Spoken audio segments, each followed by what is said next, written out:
پاکستان کے کچھ شہری پاکستان میں ناراض ہیں، مگر کچھ ناراض پاکستانی پاکستان سے باہر بھی ہیں۔ ان میں سے بہت سے ایسے سوشل میڈیا انفلوئنسرز یا ولاگرز ہیں جو آئے دن پاکستان میں ہونے والی سیاسی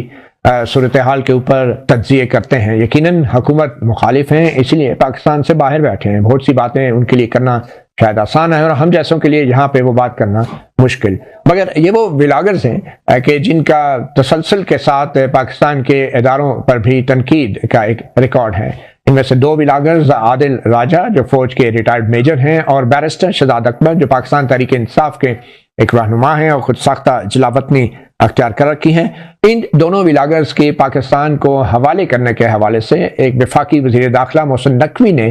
برطانیہ کی پاکستان میں ہائی کمشنر جین میریٹ سے باقاعدہ درخواست کی ہے اور اس حوالے سے پاکستان کی طرف سے ایک تحریری ریکویسٹ جو ہے ایمبیسڈر کے حوالے کی گئی، مگر اس وقت وفاقی وزیر داخلہ محسن نقوی برطانیہ میں موجود ہیں اور خبریں یہ ہیں کہ وہ برطانیہ کے محکمہ داخلہ کے اعلیٰ حکام سے ملاقات کر رہے ہیں اور ان سے یہ توقع کر رہے ہیں اور پرسو کر رہے ہیں اپنی اس درخواست کو، جس کے تحت عادل راجہ ریٹائرڈ میجر اور بیرسٹر شہزاد اکبر کو پاکستان کے حوالے کرنے کے حوالے سے کہا گیا ہے۔ جس ناظرین کی معلومات کے لیے 2022 اگست میں پاکستان اور برطانیہ کے درمیان ایک معاہدہ ضرور ہوا تھا جس کے تحت کہ دونوں ممالک کے درمیان مجرمان کا تبادلہ ہو سکے گا۔ اس معاہدے کا اطلاق ان افراد پر ہوگا جو پاکستان یا برطانیہ میں سے کسی ایک ملک کے شہری ہوں گے، تاہم دوہری شہریت رکھنے والے افراد پر اس کا اطلاق نہیں ہوگا۔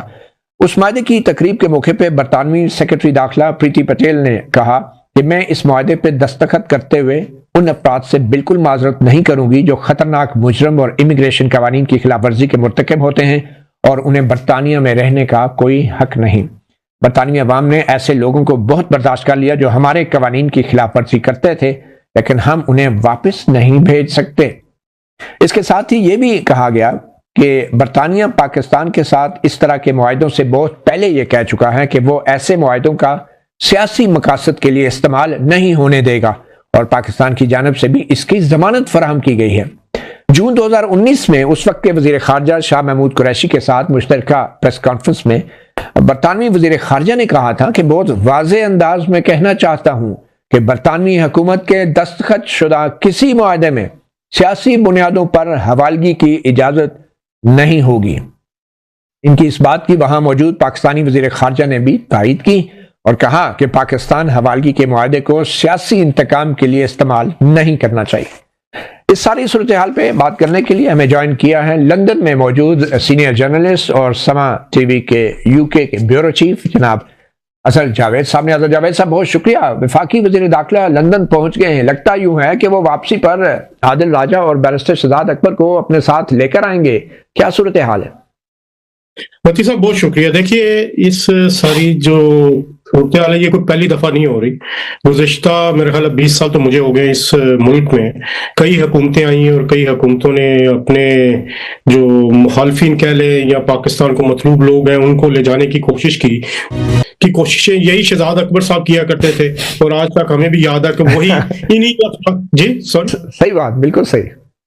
اور یہی لوگ ہوتے تھے، یہی فارن آفس ہوتا تھا جہاں شہزاد اکبر صاحب آتے تھے اور آ کے وہ اپنے دلائل دیتے تھے کہ ہمیں جی ساگ ڈار دے دیں۔ پھر ہمیں ناصر بٹ بھی یاد ہے، ناصر بٹ صاحب کے خلاف بھی اسی طرح سینیٹر کے خلاف ہوتا رہا لیکن ان کو بھی نہ لے جایا جا سکا۔ اب شہزاد اکبر صاحب ریسیونگ اینڈ پہ آ گئے ہیں اور دوسری طرف اسحاق ڈار صاحب کی حکومت ہے، ناصر بٹ صاحب کی حکومت ہے اور وہ کوششیں کر رہے ہیں۔ تو اس میں ایک آج اہم ملاقات ہوئی ہے، ہو گئی ہے، بلکہ محسن نقوی صاحب وزیر داخلہ ہیں، وہ foreign and common wealth office ہے یہاں پہ جو پاکستان کو دیکھتے ہیں، منسٹر ہمیش فاکنر ان کا نام ہے، ان کے ساتھ تقریباً 90 منٹ کی یہ ملاقات ہوئی ہے اور اس ملاقات کے دوران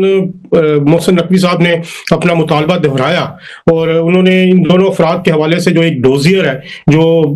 برٹش ہائی کمشنر کو بھی دیا جا چکا ہے، ان کے خلاف جو مقدمات ہیں وہ سارے پیش کیے گئے اور ان کو کہا گیا کہ یہ پاکستان کی سیکیورٹی کے لیے خطرات ہیں تو اس لیے ان کو پاکستان کے حوالے کیا جائے۔ اس دفعہ ایک بات تھوڑی سی